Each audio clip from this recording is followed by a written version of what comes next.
Welcome to എൻലോക്കിംഗ്. അങ്ങനെ കണ്ണൂരിൽ നിന്നും ആലപ്പുഴയിലേക്കുള്ള യാത്രയിലാണ്. ജസ്റ്റ് ഒരു സാധനം കൊടുത്ത് ഓടി തിരിച്ചു വരിക എന്നുള്ളതാണ് ലക്ഷ്യം. എത്രമാത്രം സാധ്യമാകും എന്നറിയില്ല. ഒരു മണി കഴിയും കണ്ണൂരിൽ നിന്നുള്ള ട്രെയിൻ അവിടെ എത്തുമ്പോഴത്തേക്കും. തിരിച്ച് 3:50 ഈ ട്രെയിന് കണ്ണൂരേക്ക് തിരിക്കും. ഇതിൽ തന്നെ കയറണം. അതാണ് ഇന്നത്തെ ദൗത്യം. വീട്ടിൽ നിന്ന് ഇറങ്ങാൻ നേരത്ത് ഇച്ചിരി ലേറ്റായി. അതുകൊണ്ട് ഓടി ചാടിയൊക്കെയാണ് ട്രെയിനകത്തോട്ട് കയറിയത്. കണ്ണൂരിൽ നിന്നും ട്രെയിനിൽ കയറി ഇരുന്നിട്ട് പിന്നെ എറണാകുളത്ത് എത്തിയപ്പോഴാണ് എഴുന്നേറ്റ് പുറത്തോട്ടൊക്കെ നോക്കിയപ്പോഴത്തേക്കും ഇതാണ് കാഴ്ച. ട്രെയിനിൽ നിന്നും അലക്ഷ്യമായി വളരെ അശ്രദ്ധമായി പുറത്തോട്ട് വലിച്ചെറിയുന്ന മാലിന്യങ്ങളാണ് നമ്മൾ ഈ കാണുന്നത്. ട്രാക്കിൻ്റെ ഇരുവശത്തുമായിട്ടുണ്ട്.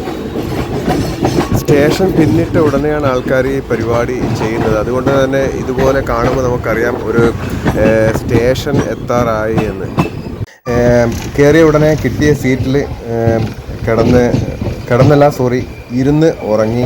ഇപ്പോൾ 11 മണിയാണ് കഴിഞ്ഞ് 12 മണി അങ്ങനെ എങ്ങാണ്ടായി. ഇരുന്നൊരേ ഉറക്കമായിരുന്നു. ഇന്നലെ രാത്രി ഉറങ്ങാനും ലേറ്റായിരുന്നു. അത് കാരണം നല്ല ക്ഷീണം ഉണ്ടായിരുന്നു.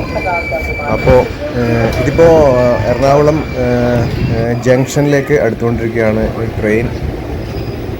എറണാകുളം ടൗണിൻ്റെ പിന്നാമ്പുറ കാഴ്ചയാണ് ഞങ്ങൾ ഇച്ചിരി മുന്നേ കണ്ടത്. മിക്ക നഗരങ്ങളുടെയും പിന്നാമ്പുറ കാഴ്ചകൾ ഞങ്ങൾ ട്രെയിനിലൂടെ പോകുമ്പോഴാണ് കാണുന്നത്. ആ കാഴ്ചകളെല്ലാം തന്നെ നമ്മുടെ ഇന്ത്യയിലെ നഗരങ്ങളിലെ മിക്ക പിന്നാമ്പുറ കാഴ്ചകളും വൃത്തികെട്ടതാണ് എന്നുള്ളതിന് ഒരു തെളിവാണിപ്പോൾ നമ്മൾ കണ്ടത്. അതിന് കുറേയൊക്കെ കാരണം ഞങ്ങളും കൂടെ ഭാഗഭാക്കാണ് എന്നുള്ളതാണ്. എന്തായാലും ട്രെയിൻ ഇവിടെ എറണാകുളം ജംഗ്ഷനിൽ കുറച്ച് സമയം നിർത്തിയിടും. വല്ലതും കഴിക്കണം. ഒന്നും കഴിച്ചിട്ടില്ല, ബ്രേക്ക്ഫാസ്റ്റ് കഴിച്ചിട്ടില്ല. ആലപ്പുഴ എത്തിക്കാനുള്ള എൻ്റെ ലഗേജ് ഇതുകൊണ്ട് അവിടെ ബത്തിൻ്റെ മേളിൽ വെച്ചിട്ടുണ്ട്. അങ്ങനെ ഉഴുന്നുവട വാങ്ങിച്ചു. വടയും ചട്നിയും പിന്നെ ഒരു ചായയും വാങ്ങിച്ചു. നല്ല വിശപ്പുണ്ട്. ഇത് കഴിച്ച് വേണം വിശപ്പ് മാറ്റാൻ. ടീ ബാഗ് ഇട്ട ചായയാണ് കിട്ടിയത്. ചായ എന്ന് പറഞ്ഞ് വന്നപ്പോൾ ചായ ഒക്കെ ഒന്ന് തരാൻ പറഞ്ഞ് നോക്കിയപ്പോൾ ഇതാണ് ടീ ബാഗ് ഉള്ളതാണ്. അത് ശരിയായില്ല. ചായ ഒന്നുകൂടെ വാങ്ങണം. കഴിച്ചു കഴിഞ്ഞപ്പോൾ വേസ്റ്റ് ഇടാനായി ഒന്നും കാണുന്നില്ല. അതാണ് നോക്കിക്കൊണ്ടിരിക്കുന്നത്. വേസ്റ്റ് ബിൻ എവിടെയെങ്കിലും ഉണ്ടോയെന്ന്. ട്രെയിനിനകത്തില്ല. പുറത്തും നോക്കിയപ്പോൾ കാണാനില്ല. നോക്കിയപ്പോൾ ഇത് അവിടെ ആ കടയുടെ മുന്നിലുണ്ട്. അവിടെ കൊണ്ട് ചെന്ന് ഇടണം. ചിലവർ വേസ്റ്റ് ഇതുപോലെ എവിടെയാണ് നോക്കത്തില്ല, വേസ്റ്റ് നേരെ താഴത്തേക്ക് ഇടും. ഇവർ കയ്യിൽ പിടിച്ചുകൊണ്ടിരിക്കും. സ്റ്റേഷൻ പിന്നിട്ട് ഉടനെ ട്രാക്കിലോട്ട് പുറത്തോട്ട് വലിച്ചെറിയും. ഇത് ഞാൻ കാണിച്ചു തരാം. ട്രെയിനിനകത്ത് ഒരു വേസ്റ്റ് ബിൻ പോലും സ്ഥാപിച്ചിട്ടില്ല എന്നുള്ളത് ഖേദകരം തന്നെ. ഇനി അങ്ങനെ ഒരെണ്ണം ഉണ്ടെങ്കിൽ തന്നെ അത് വച്ചേക്കുന്ന ആ ഏരിയ തന്നെ നശിപ്പിച്ച ആൾക്കാർ അതിനകത്തോട്ട് കൃത്യമായി ഇടാതെ അതിൻ്റെ പുറത്തും ഒക്കെ ആയിട്ട് ട്രെയിന് തന്നെ നശിപ്പിച്ച് കളയും. അതുകൊണ്ടായിരിക്കണം വേസ്റ്റ് ബിൻ ഇതിനകത്തോട്ട് വെക്കാതിരിക്കാനുമുള്ള ഒരു കാരണം. ഈ ട്രെയിൻ ഇപ്പോൾ കൊല്ലത്തു നിന്നെങ്ങാണ്ട് വന്നതാണ്. അത് തിരിച്ച് ട്രാക്ക് മാറ്റിയിടാൻ പോവാണ്. എനിക്ക് കുട്ടിക്കാലത്ത് ഈ ട്രെയിനിൽ ഉള്ള യാത്ര തീരെ ഇഷ്ടമല്ലാത്തൊരു കാര്യമായിരുന്നു. കാരണം ഇത് തന്നെ, നമ്മൾ കാഴ്ചകളെല്ലാം സിറ്റി ഒന്നും കാണാൻ പറ്റത്തില്ല. ഇതുപോലെ സിറ്റിയുടെ പിന്നാമ്പുറങ്ങളും കാടുകളും ഇതൊക്കെയാണല്ലോ കാഴ്ച. അതുകൊണ്ട് തന്നെ എനിക്ക് ഇഷ്ടമല്ലായിരുന്നു. പക്ഷേ ഇപ്പോൾ ശരിക്കും നല്ല ഇഷ്ടമാണ് എനിക്ക് മിനിറ്റ് യാത്ര ചെയ്യുന്നതും പുറത്തെ കാഴ്ചകൾ കാണുന്നതും സ്ഥലങ്ങൾ കാണുന്നതും ഒക്കെ എനിക്ക് വളരെ ഇഷ്ടമുള്ള കാര്യമാണ്. യാത്രകൾ മിക്കവാറും ഞാൻ തനിച്ചാണ് ഇഷ്ടപ്പെടുന്നത്. നമുക്ക് ഇഷ്ടമുള്ള പോലെ യാത്ര ചെയ്യാം. അതിനൊരു തടസ്സവും ഉണ്ടാവാത്ത വിധത്തിൽ നമുക്ക് തന്നെ കാര്യങ്ങൾ തീരുമാനിക്കാം. എവിടെ എങ്ങനെ സ്പെൻഡ് ചെയ്യണം എന്നൊക്കെ നമുക്ക് തന്നെ തീരുമാനിക്കാം. അതാണ് അതിൻ്റെ ഒരു അഡ്വാൻറ്റേജ്. അല്ലെങ്കിൽ നമ്മുടെ അതേ ചിന്താഗതിയുള്ള ഒരാൾക്കാർ ആയിരിക്കണം മറ്റൊരാൾ കൂടെ ഉണ്ടെങ്കിൽ തന്നെ. അപ്പോഴേ നമുക്ക് യാത്രകൾ എൻജോയ് ചെയ്യാൻ പറ്റത്തുള്ളൂ. ഈ ട്രെയിനിൽ വന്നിറങ്ങിയ ആൾക്കാരായിരിക്കണം ഇത്. നല്ല മഴക്കാറുണ്ട്. മഴ ഇപ്പോൾ പെയ്യും എന്നുള്ള അവസ്ഥയിലാണ്. മഴ പെയ്താൽ ഞാൻ പെട്ടു. എൻ്റെ കാര്യങ്ങളൊന്നും സ്പീഡാവത്തില്ല. അങ്ങനെ മഴ ചാറി തുടങ്ങി. മഴ എന്തായാലും പെയ്യും എന്നുള്ള കാര്യം ഉറപ്പായി. നല്ല മൂടൽ ഉണ്ട്. ഇതേ ട്രെയിൻ തന്നെ ആകുമ്പോൾ ഞാൻ ഇറങ്ങിയിടത്ത് നിന്ന് തന്നെ ആലപ്പുഴയിൽ നിന്ന് തന്നെ സ്റ്റാർട്ട് ചെയ്യുന്ന ട്രെയിനാണ്. അതിനകത്ത് സീറ്റും കിട്ടും, കുഴപ്പമില്ല. അപ്പോൾ അതിനാണ് ഞാൻ ശ്രമിച്ചുകൊണ്ടിരിക്കുന്നത്. ദേ മഴ അങ്ങനെ പെയ്തു തുടങ്ങി. നല്ല ശക്തിയായി പെയ്യാൻ തുടങ്ങിയിട്ടുണ്ട്. മഴ നല്ല ശക്തിയായി തന്നെ പുറത്ത് പെയ്യുന്നുണ്ട്. ഇന്നത്തെ പദ്ധതികളെല്ലാം പൊളിയുന്ന പോലെയാണ് ഉള്ളത്. ആലപ്പുഴ റെയിൽവേ സ്റ്റേഷനിൽ ഇറങ്ങി കുറച്ച് ദൂരം ബസ്സിൽ യാത്ര ചെയ്യാനുണ്ട് ടൗണിലെത്തണമെങ്കിൽ. അതാണ് കുഴപ്പം. ഇന്ന് സൺഡേ ആണ്, അതുകൊണ്ട് തന്നെ റെയിൽവേ സ്റ്റേഷനിലും യാത്രക്കാർ വളരെ കുറവാണ്. വൈകിട്ടാകുമ്പോഴത്തേക്ക് ആൾക്കാരുണ്ടാവും. ജോലി സ്ഥലത്തേക്ക് തിരിച്ചു പോകാനുള്ളവരും ഒക്കെ ആയിട്ട് നല്ല തിരക്കായിരിക്കും വൈകിട്ടാകുമ്പോഴത്തേക്ക്. യാത്രക്കിടയിൽ മഴ പെയ്യുന്നത് വളരെ ഒരു തീരെ സുഖമില്ലാത്തൊരു കാര്യമായിട്ടാണ് എനിക്ക് തോന്നാറ്.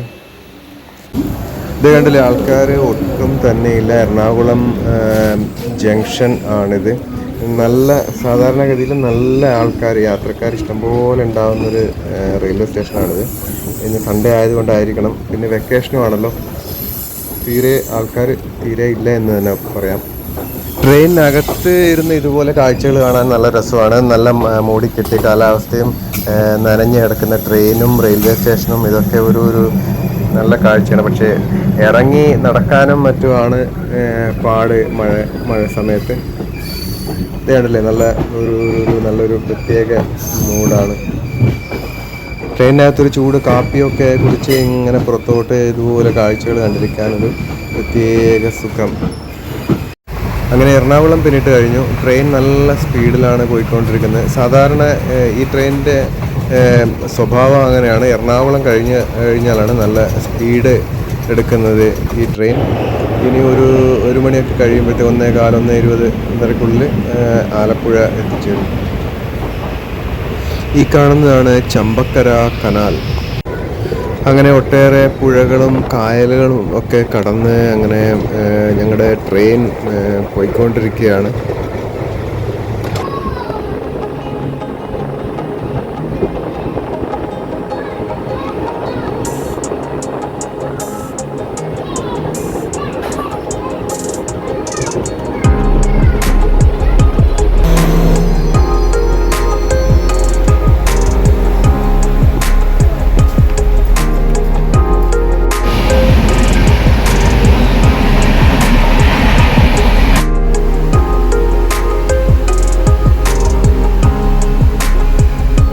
ട്രെയിൻ അങ്ങനെ ആലപ്പുഴ റെയിൽവേ സ്റ്റേഷനിൽ അടുത്തുകൊണ്ടിരിക്കുകയാണ്.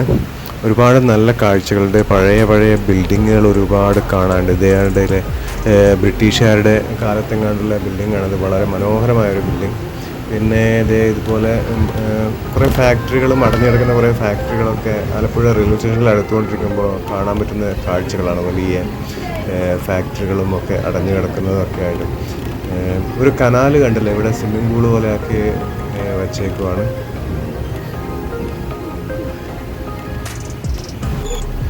ഇതൊരു ചകിരി ഫാക്ടറി ആണെന്നാണ് തോന്നുന്നത് കാണുമ്പോൾ.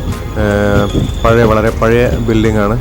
ഒരു കാലത്ത് ഒരുപാട് തൊഴിലാളികളൊക്കെ ആയിട്ട് റൺ ചെയ്ത് കൊണ്ടിരുന്നതായിരിക്കണം. ഇപ്പോൾ തൊഴിലാളികൾ വളരെ കുറച്ച് കാണാറുള്ളൂ. വളരെ വലിയൊരു ഫാക്ടറിയാണിത്. ഒരു കാലത്ത് വളരെ പ്രതാപകാലം ഉണ്ടായിരുന്നു ഈ ഫാക്ടറിക്ക് എന്ന് കണ്ടാൽ തന്നെ അറിയാം. തൊട്ടപ്പുറത്ത് പുതിയ കാലത്തിൻ്റെ ഫ്ലാറ്റുകളും മറ്റും ഉയർന്ന് നിൽക്കുന്നത് കാണാം. 2016 മുതൽ ഒരുപാട് തവണ ഞാനിവിടെ ആലപ്പുഴ വന്നിട്ടുണ്ട്. പക്ഷേ ആലപ്പുഴ സിറ്റിയുടെ ഏതാണ്ട് ഭാഗങ്ങളും ഈ റെയിൽവേ സ്റ്റേഷനും അങ്ങനെ ഈ ട്രെയിനിൽ വരുന്ന ഏരിയാസും അല്ലാതെ വേറെ സ്ഥലങ്ങളൊന്നും ഞാൻ ആലപ്പുഴയിൽ കണ്ടിട്ടില്ല. ഒരുപാട് സ്ഥലങ്ങൾ, വളരെ വിശേഷപ്പെട്ടതുമായിട്ടുള്ള സ്ഥലങ്ങൾ കാണാനുണ്ട്. ഞാൻ വന്നതൊക്കെ ഇങ്ങനെ ബിസിനസ് ആവശ്യങ്ങൾക്കൊക്കെ ആയിട്ടാണ് വന്നത്. അതുകൊണ്ട് തന്നെയാണ് സ്ഥലങ്ങൾ ഏറെ കാണാൻ പറ്റാതിരുന്നതും. ഒരു തവണ വരണം എന്തായാലും. ആലപ്പുഴ ജില്ല പൂർണ്ണമായും ഒന്ന് കാണണം.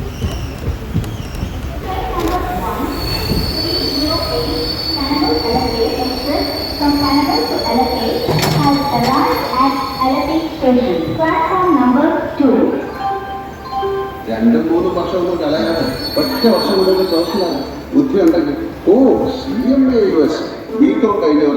ഒറ്റ വർഷം ലോകത്തെമ്പാടും വൻ ഡിമാൻഡ് ഒരു പ്രൊഫഷണൽ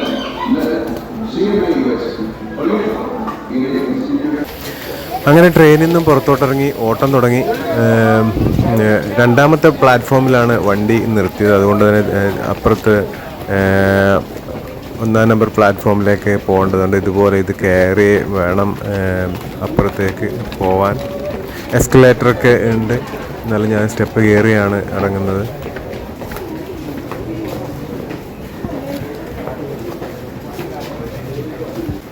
ഇവിടെ ഒരു ഹോട്ടലുണ്ട്, IRTCയുടേതാണ്. ഇവിടെ നിന്നാണ് ഞാൻ സാധാരണ വന്നാൽ ഭക്ഷണം കഴിക്കാറ്. വലിയ അത്ര നല്ല ഭക്ഷണമൊന്നുമല്ല, എന്നാലും കുഴപ്പമില്ലാത്തൊരു ഭക്ഷണം ഇവിടെ കിട്ടും. അതുകൊണ്ട് ഇതുപോലുള്ള ധൃതിയിലൊക്കെ വരുമ്പോഴും പോകുമ്പോഴൊക്കെ ഇവിടെ നിന്നാണ് ഭക്ഷണം കഴിക്കാറ്.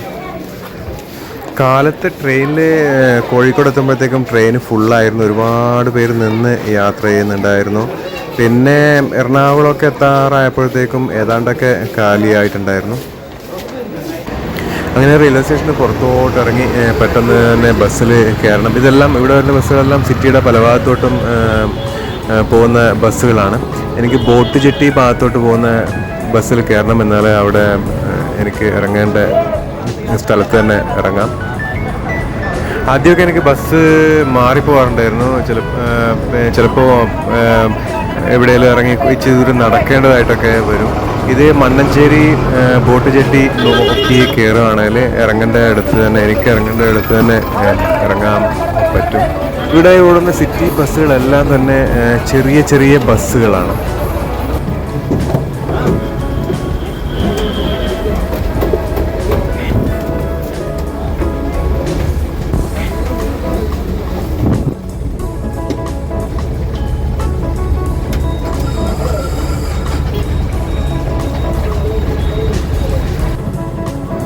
അങ്ങനെ എനിക്ക് ഇറങ്ങേണ്ടടുത്ത് ഇറങ്ങി ഇച്ചിരി മുന്നോട്ട് പോകാനുണ്ട്.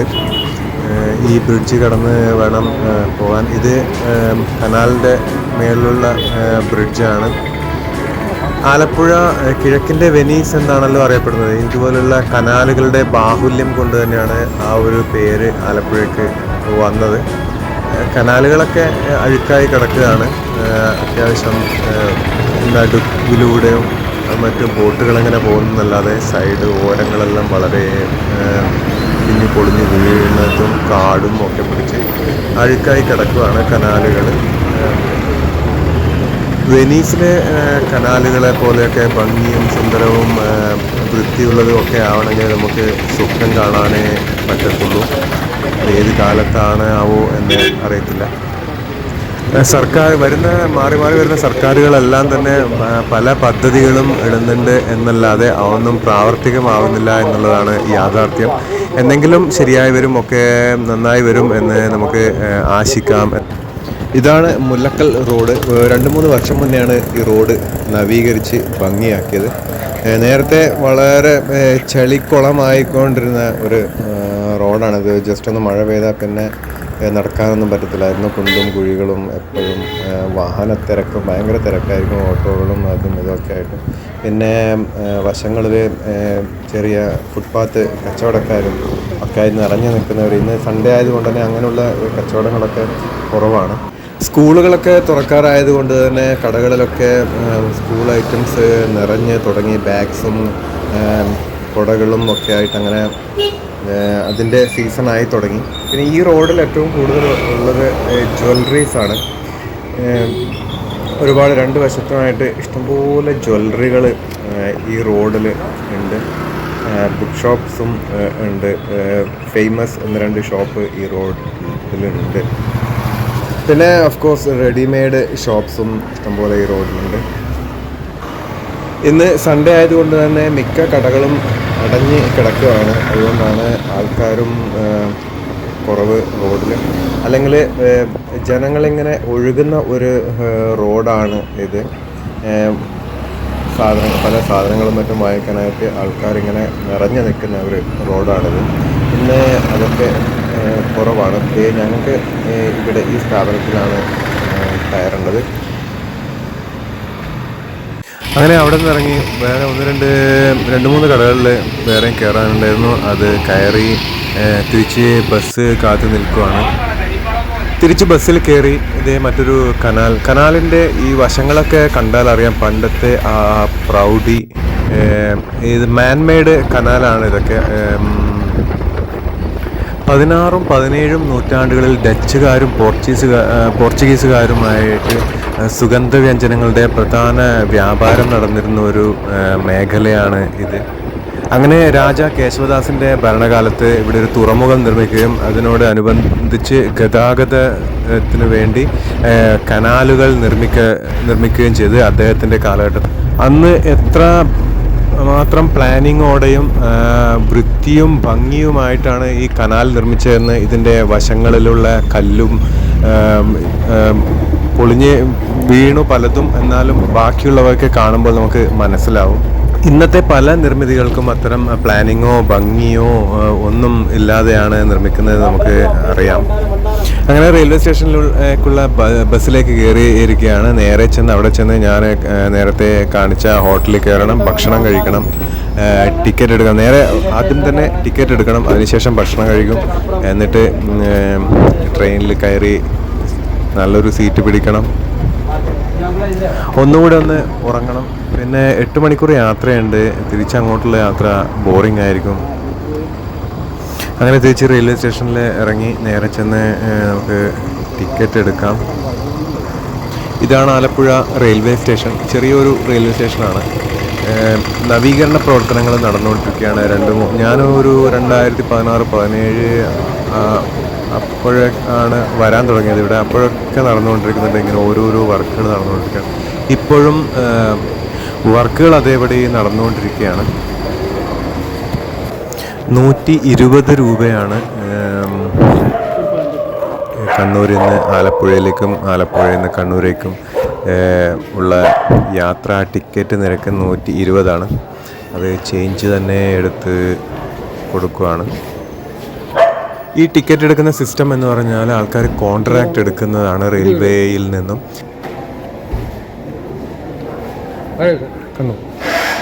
നേരത്തെ റിട്ടയേർഡ് ആയിട്ടുള്ള സൈനികർക്കും മറ്റും ആണ് ഇതെടുക്കാൻ അനുമതി ഉണ്ടായിരുന്നുള്ളൂ. ഇപ്പോൾ ആർക്ക് വേണേലും ഇത് ലേലം ചെയ്ത് എടുക്കാം, റെയിൽവേയിൽ നിന്നും കോൺട്രാക്റ്റ് ബേസിൽ എടുക്കാമെന്നുള്ളൊരു ഓർഡർ വന്നിട്ടുണ്ട്. അങ്ങനെ ടിക്കറ്റ് എടുത്തു. ഇനി നേരെ ചെന്ന് ഭക്ഷണം കഴിക്കണം.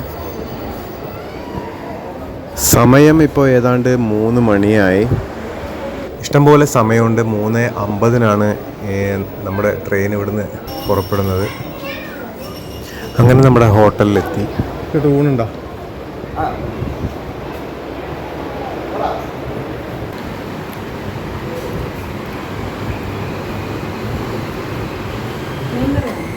ഇച്ചിരി കഴിച്ചോ, കുറച്ച്. അങ്ങനെ ഭക്ഷണം കഴിച്ച് പുറത്തോട്ടിറങ്ങി. ഇതേ പിള്ളേർ എവിടെയോ കളിച്ച് ഗപ്പൊക്കെ വാങ്ങിച്ചുകൊണ്ട് വന്നിരിക്കുന്നു. എവിടെയോ ട്രെയിനിന് വേണ്ടി കാത്തിരിക്കുന്നതാണ്. ഒരു ബോട്ടിൽ വെള്ളം നമുക്ക് ഇവിടുന്ന് വാങ്ങിച്ച് വെക്കണം. വെള്ളം കുടിക്കുന്നത് വളരെ കുറവാണ് ഞാൻ. തിരിച്ച് 2-ാം നമ്പർ പ്ലാറ്റ്ഫോമിലേക്ക് വന്ന് ഇവിടെ നിന്നാണ് നമ്മുടെ ട്രെയിന് പുറപ്പെടുന്നത്. കണ്ണൂർ എക്സിക്യൂട്ടീവ് ട്രെയിനാണ് ഇവിടെ വന്ന് കിടക്കുന്നത്. ചെയർക്കാറാണിത്. അപ്പുറത്തെങ്ങാനും ആ ലോങ് സീറ്റ് കോച്ച് ഉണ്ടോയെന്ന് നോക്കാം. ഇതിനകത്ത് ഇരിക്കാൻ വലിയ പാടാണ്, വളരെ കൺജസ്റ്റഡ് ആണ് ഇത്. കാലൊക്കെ ഇത്രയും മണിക്കൂർ അടുക്കി വെച്ചിരിക്കാൻ പാടാണ്. ഇതും അത് തന്നെയാണ്, തിരഞ്ഞു നടക്കലൊക്കെ പാടാണ്. 2-3 കോച്ചൊക്കെ ഞാൻ നോക്കി.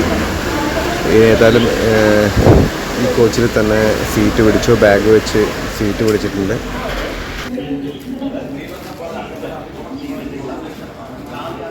ഇന്ത്യൻ റെയിൽവേയിൽ സപ്ലൈ ചെയ്യുന്നൊരു വെള്ളമാണ്. വലിയ ടേസ്റ്റൊന്നുമില്ല, ഒരു പ്രത്യേക ഒരു കുടിക്കാനൊരു സുഖമില്ലാത്തൊരു വെള്ളമാണിത്. ഞാൻ അക്വാഫിന, പിന്നെ നമ്മുടെ കണ്ണൂരൊക്കെ കിട്ടുന്ന നല്ലൊരു ബോട്ടിലുണ്ട്, വാൾട്ടേഴ്സിൻ്റെ സൂപ്പർ വെള്ളമാണ്. കുടിക്കാൻ നല്ല രുചിയോടെ കുടിക്കാവുന്നൊരു വെള്ളമാണത്.